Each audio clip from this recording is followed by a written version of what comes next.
نہیں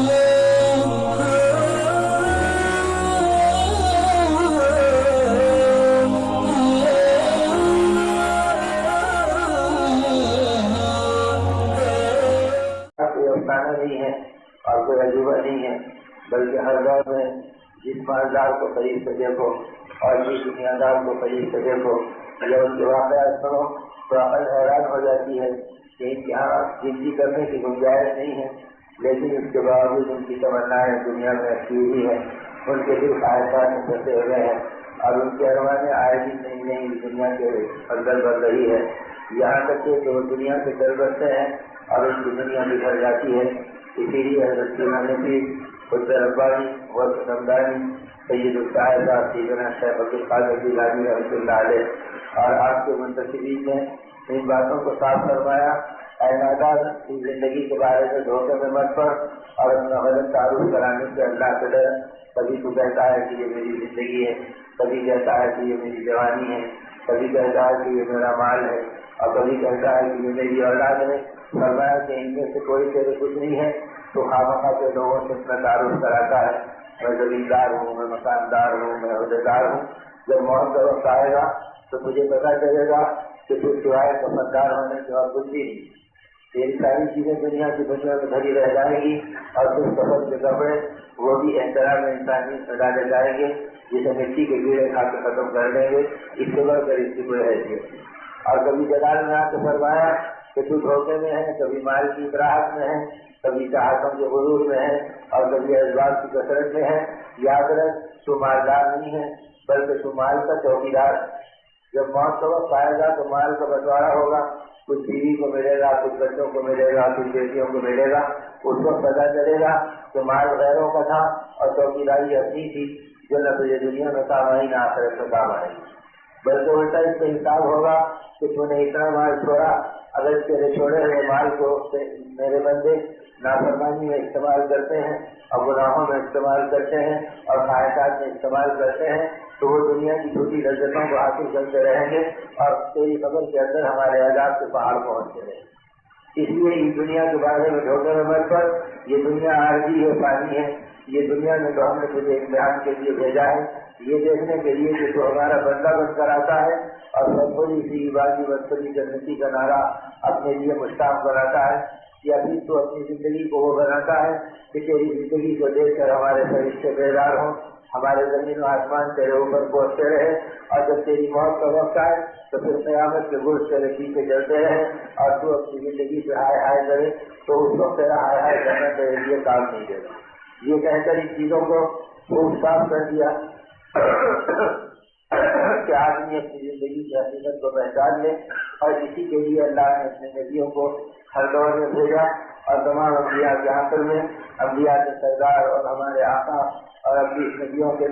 تاجدار حضرت محمد رسول اللہ صلی اللہ علیہ وسلم نے قیامت تک آنے والے انسانوں کے لیے اپنی زندگی کا اسوہ پیش کیا اور اپنی شہید صحابہ کی زندگیوں کو بتلایا کہ دیکھو اس امت کا کام کیا،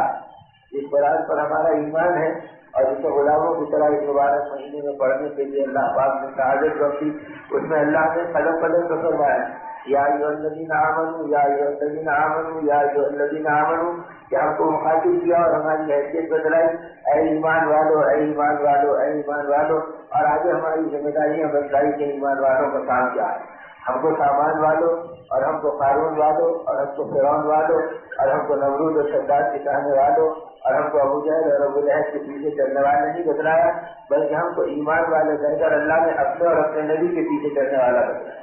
اسی لیے فرمایا کہ اطاعت اللہ کی اور اللہ کے رسول کی یہ ایمان والوں کی پہچان اور ان کی شان۔ ایسے نہیں ہے کہ کبھی ایمان والوں کا ساتھ دے دیا اور کبھی سامان والوں کی رغبتوں میں پڑ گئے، کبھی آخرت کا دم بھر لیا اور کبھی دنیا سے چلنے اور وظیفے کو پڑھنے میں لگ گئے، بلکہ ایمان والا وہ ہے جس کے قلب میں دنیا کبھی اٹکنے کے لیے تیار نہ ہو۔ دنیا آئے گی برتنے کے لیے، دنیا اس لیے نہیں آئے گی کہ وہ اٹکنے اور پھانسنے کے لیے آئے گی، بلکہ جو کچھ دنیا ملے گی وہ برتنے کے لیے برتے گی، اور اللہ یہ دیکھیں گے کہ اس دنیا سے برت رہا ہے، ہمارے نام پر ہمارے نبی کے کام پر، ہمارے دین کی محنت پر، ہماری آخرت کی فکروں پر، ہماری مخلوق کی ضرورتوں پر، ہماری بیواؤں کی حاجتوں پر، ہمارے یتیموں کی آہوں پر، ہمارے مخلوق کی ضرورتوں پر، یا یہ اپنے زمانے کا قانون بن رہا ہے اور یہ کہہ رہا ہے کہ یہ میرا مال ہے اور اسے میں اپنی مرضی پہ استعمال کروں گا؟ تو ان الفاظ کو قرآن نے دہرایا کہ جب موسیٰ علیہ السلام نے ہارون سے کہا کہ دیکھ اللہ سے ڈر اور اپنی زندگی کو اللہ کی امانت سمجھ اور اس مال کو اللہ کی مرضی پر استعمال کر، تو اس نے کہا انا علم من عندی، اے موسیٰ بہتی ہوئی باتیں مت کرو، یہ میرے ہنر کی کمائی ہے اور یہ میرے علم کی تاثیر ہے اور یہ میرے دوست کی طاقتوں کا بدل ہے جو مجھے ملا ہے، یہ مال میرا ہے اور میں اس مال کا مالک ہوں۔ تو اسی کو حضرت نصیر رحمۃ اللہ علیہ نے فرمایا، جس نے جس زمانے میں یہ کہا کہ یہ مال میرا ہے، یہ اس زمانے میں اس بستی کا اور اس علاقے کا قانون ہے، اور قیامت کے دن اس کا شمار قانون کے زمرے میں ہوگا، یہ محمد رسول اللہ کے زمرے میں نہیں اٹھایا جائے گا، اس لیے کہ اس نے اپنی زندگی کو قانونیت سے چلایا، اور نبوت کا راستہ اور محمدیت کا راستہ اور نبی کی غلامی کا راستہ یہ ہے کہ یہ جان بھی میرے رب کی امانت ہے اور یہ مال بھی میرے رب کی امانت ہے۔ میں نے اس کلام پر ایمان لایا جس کلام میں اللہ نے اعلان فرما دیا ان اللہ اشتری من المؤمنین انفسهم واموالهم بان لهم الجنہ، کہ ہم نے مومنین کی جان کو اور مال کو جنت کے بدلے میں خرید لیا ہے۔ اب یہ بھیکی بکائی زندگی ہے جو تمہاری مرضی کی جگہ نہیں ہے، تمہاری مرضی کے لیے ہم نے آخرت بنائی ہے اور ہماری مرضی کے امتیاز کے لیے ہم نے دنیا بنائی ہے کہ ہم یہ دیکھنا چاہیں گے کہ میرا بندہ میری مرضی پہ کتنا چلتا ہے۔ اب ان کی مرضی پہ چلنے کا کوئی پیمانہ اور ان کی مرضی پہ چلنے کی کوئی کٹوتی اور ان کی مرضی پہ چلنے کا کوئی اعتبار اگر کوئی ہے تو وہ محمد رسول اللہ صلی اللہ علیہ وسلم کی مبارک ذات گرامی ہے کہ آدمی ان کی اتباع میں اپنی زندگی کو گزارے اور آقا کے طریقوں کو اپنے سامنے رکھ کر چلے اور یہ دیکھیں کہ آقا کی فکریں کیا تھی اور میری فکریں کیا ہے۔ تو انسان اپنی زندگی کو ٹٹولے تو سمجھ میں آئے گا میں اس آقا کا نام لیوا ہوں جن کی فکریں یہ تھی کہ یہ انسانیت جہنم سے ہٹ جائے، جن کی فکریں یہ تھی کہ یہ انسانیت مصیبتوں سے نکل جائے، جن کی فکریں یہ تھی کہ یہ مخلوق جہنم کے گھروں سے نکل کر ہمیشہ کے لیے جنت کے راستے پہ چلنے والی بن جائے۔ اگر نبی نے دشمنوں کے لیے جنت کی فکریں کی ہو اور امتی پیٹ کی اولاد کے لیے بھی آخرت کی فکر نہیں کرتا تو یہ سچا امتی قرار کرنے کے لائق نہیں ہے۔ اللہ یہ دیکھیں گے کہ آخر تم نے اپنی زندگی کو ایمان کی بنیاد پر کیا بنایا اور اس آخرت کی بنیاد پر کیا بنایا۔ جتنے اولیاء اللہ گزرے اور جتنے اہل اللہ گزرے انہوں نے اپنی زندگی کو، اپنے گھرانے کی زندگی کو، اپنی اولادوں کو، اپنی عورتوں کو، اپنے بچوں کو اسی ایمان کی محنت پر اٹھایا اور امت میں جب دین کا گاؤں بنا تو امت کی عورتیں بھی اس ایمان کی محنتوں کے اندر وہ جانبازی اور وہ بے نظری کے نمونے اپنی زندگی کے اندر دکھلائے کہ انہوں نے اپنی زندگی کے نمونے کو بدلا دیا۔ یعنی جتنے بڑے بڑے اس دنیا میں اہل ہم گزرے ہیں،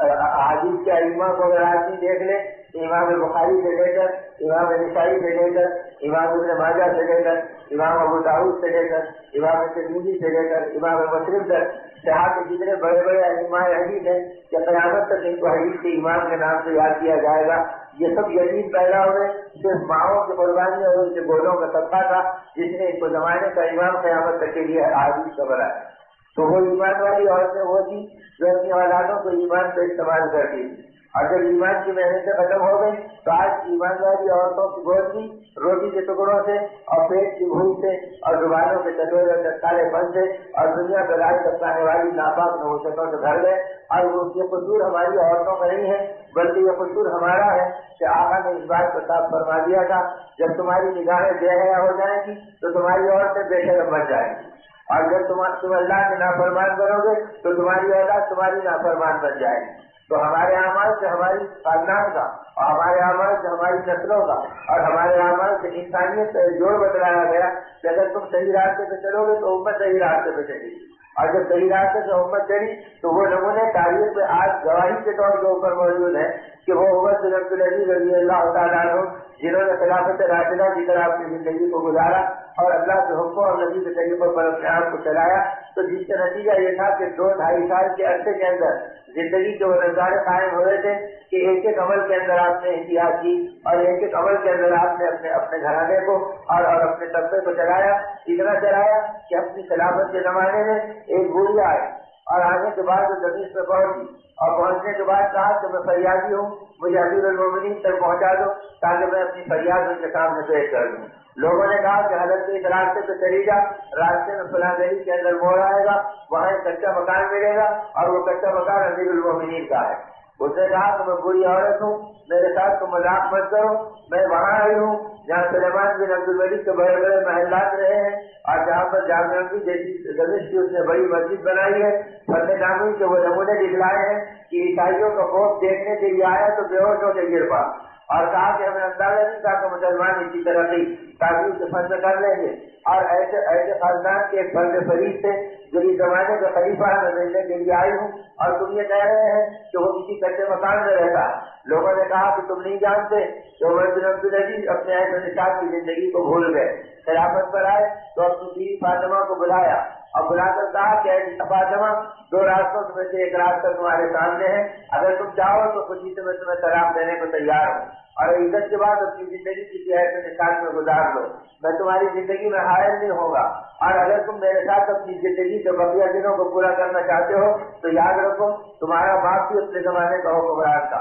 تمہارا دادا بھی اپنے زمانے کا حکمران تھا، تمہارا چچا بھی اپنے زمانے کا حکمران تھا، اور تمہارا ماموں بھی اپنے زمانے کا حکمران تھا، اور تمہارا بھائی بھی اپنے زمانے کا حکمران تھا۔ ایسی عورت اسلام کی تاریخ میں نہیں عالم کی تاریخ میں ملنا مشکل ہے جس کی پشتا پشت اپنے زمانے کے حکمران تھے۔ یہ بنی امیہ کا وہ فرما روا طبقہ تھا جس کے بیچ میں یہ اگلو کی شہزادی بنتی رہی، تو اس کے ہاں ہر ایک نے محبت کے اندر ہیرے اور جواہرات کے پہاڑ اس میں نثار کیے اور بڑے بڑے قیمتی مرتب زیورات کے ہدایے اس کے قدموں کے اندر لا کے ڈالتے رہے۔ عمر بن عبدالعزیز رضی اللہ تعالیٰ عنہ کو خلافت ملی تو خلافت نے فوراً آخرت کو نگاہوں میں بتایا، بلکہ روایت میں آتا ہے ادھر خلافت ملی اور ادھر خاص میں جو عادت میں سردار صلی اللہ علیہ وسلم کو دیکھا کہ ابو بکر عمر رضی اللہ تعالیٰ عنہ ساتھ ہیں اور فرمایا کہ عمر بن عبدالعزیز اگر تو چاہتا ہے کہ میرا نام اور میرا کام دنیا میں پھیلے تو ان دونوں کو سامنے رکھنا اور ان کے نقش قدم اپنی زندگی کو گزارنا۔ چیخ کے اور کام سے اڑ گئے اور اپنی زندگی کو بدلنے کا ارادہ کیا، اپنے عیش کو زندگی بھر کے لیے طلاق دے دی، اپنی تمناؤں کو اپنے ہاتھوں سے گلا گھونٹ دیا، اپنے ارمانوں کو خوشی سے دفن کر دیا اور اپنی دین کے قریب پہنچ کر اس کے سامنے دو مطالبے رکھ دیے اور کہا کہ اگر تو چاہے تو یہ تو جو کچھ تیرے یہاں ہیرے اور جواہرات کے بہار ہے اور یہ جو کچھ تیرے یہاں سونے اور چاندی کے زیورات کے انبار ہے، یہ تیرے باپ نے، بھائی نے، بیٹے نے، چچا نے، ماموں نے تیری محبت میں بیت المال سے چھینا تھا اور امت کا مال تیرے حوالے کیا تھا، ان ناجائز مال کے ساتھ تو میرے رشتے میں نہیں رہ سکتی، میں تجھے خوشی سے طلاق دینے تیار ہوں اور تو قیامت کے دن اپنے مال کا حساب دے دے، اور اگر میرے ساتھ رہنا ہے تو کچھ فقیرانہ زندگی پہ راضی ہو جا اور ان سب کو اٹھا کر بیت المال میں داخل کر دے۔ دنیا کی زندگی تھوڑے دن کی ہے، یہ آج بھی گزر جائے گی، لیکن قیامت کے دن کی سرخروئی چہرے اور میرے حصے میں مقصر ہو جائے گی۔ بیوی نے رو کر کہا میں آخرت کو عزیز رکھتی ہوں اور تم جیسے شہید کے طور پر 1000 بار دنیا کو لٹانا آسان ہے، اس کی کوئی حیثیت نہیں، خوشی سے ان سب کو لے لو، اپنے بدن کے زیورات اتار کے بھی دے دیے، اپنے تجوریوں کا مال نکال کر بھی دے دیا۔ عمر بن عبدالعزیز رضی اللہ تعالیٰ نے سب کو بیت المال میں جمع کرا دیا۔ پھر زندگی اس سادگی کے ساتھ گزاری ہے کہ پھر رات اور دن بیٹھ گئے اور بیٹھ کر امت کے تصویر کرنے لگے اور جتنی فریادیں پڑی تھی، جس سے مقدمات کی بھیڑ لگی ہوئی تھی، جن کو پہلے والوں نے ویسے ہی ظلم کا شکار بنایا تھا اور اپنے عیش میں پڑھ کے رعایا کی فریاد کو بلایا تھا، ان سارے فریادوں کو جمع کیا اور پورا دن ان فریادوں میں لگا دیا اور پوری رات ان میں لگا دی اور 2500 مقدمے 24 گھنٹے کے اندر طے کروائے۔ اور جب اس طریقے سے اپنے اوقات کو گزارا تو رات کا آخری حصہ کا جھگولے آ رہے تھے اور نیند کی وجہ سے آگے پیچھے ہو رہے تھے، تو فوراً فرمایا کہ اب ان مقدمات کو اٹھا کے رکھ دو، کل پھر اس کے بارے میں بیٹھیں گے اور فریادوں کو سنیں گے تو عمل سے عمل زندہ ہوتا ہے اور زندگی سے زندگی کے نمونے زندہ ہوتے ہیں۔ جب باپ کو اپنی زندگی کو دیکھا کہ یہ آخرت کی طرف بڑھ رہا ہے اور یہ اللہ اور اس کے نبی کی اتباع اور حکموں میں چل رہے ہیں تو اس کے اثرات بیٹوں میں قدرتاً منتقل ہوئے اور ایک بیٹا اسی مجمع میں کھڑا ہو گیا اور کھڑے ہو کر کہا ابا جان اگر آپ اجازت دیں تو آپ پہلے میری فریاد کو سن لیں اور اپنی خفگی اور ناراضگی سے مجھے بچا دیجیے۔ کہا بیٹے کیا کہنا چاہتے ہو؟ کہا کہ مجھے یہ اندازہ نہیں تھا کہ جو آخرت سے دم بھر کر بیٹھا ہو وہ دنیا میں اتنا حریص اور اتنی لمبی امید باندھے کہ آپ کو کل تک اپنی زندگی میں بھروسہ ہو گیا، جو آج آپ فیصلوں کے بارے میں کل سے ٹال رہے ہیں، اگر اس سے پہلے موت آئے گی تو آپ اللہ کو کیا وہ دکھائیں۔